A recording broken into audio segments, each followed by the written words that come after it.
Hi everyone, welcome back to my channel. If you're new, my name is Nikki with MontanaCrochetCreations.com. In today's tutorial, we're going to do a new addition to our Beginner Basics series. And this here is I'm teaching you how to single crochet 3 stitches together.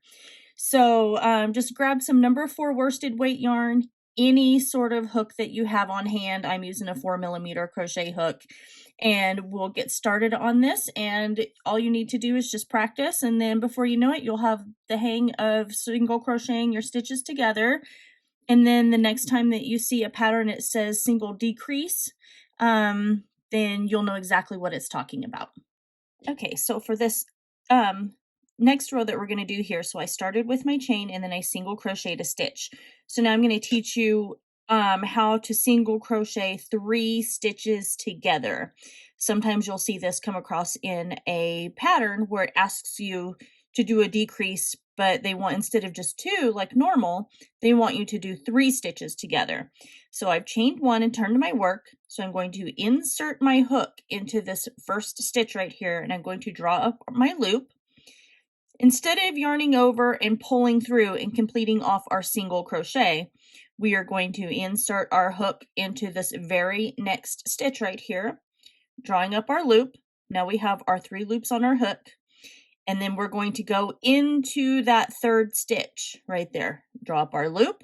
Now we have 4. Then we will yarn over and pull through all 4 of those loops that's on our hook right there. So we just single crocheted those 3 stitches together.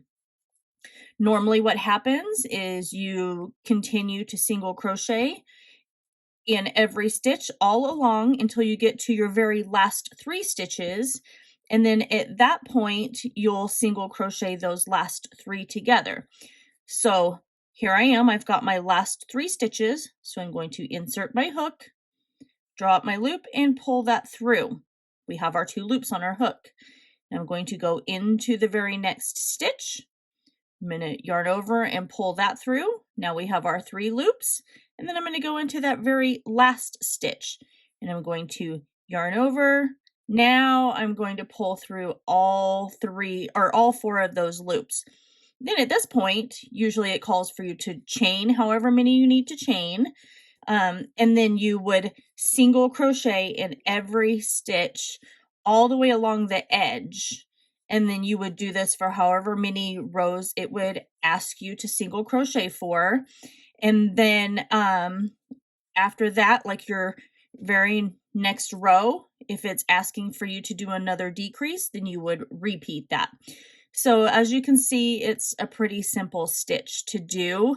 And sometimes it just needs that little bit of a breakdown on exactly how to single crochet a certain number of stitches together. All right, and then I single crocheted my 3 stitches together, did my regular single crochet, and then my very last round I finished with the 3 stitches, crocheting those together. And this is kind of what it looks like. You can see it tapers off and everything like that. So anyway, I hope you guys all enjoy this quick little tutorial for my Beginner Basics series. I hope this helps you learn the different types of stitches and everything, and it helps explain patterns a little bit better. If you guys enjoyed this video, make sure that you like, comment, share, and don't forget to subscribe to my channel. And make sure you ring that notification bell as I post here weekly. I love you guys all so very much, and I will see you in my next video.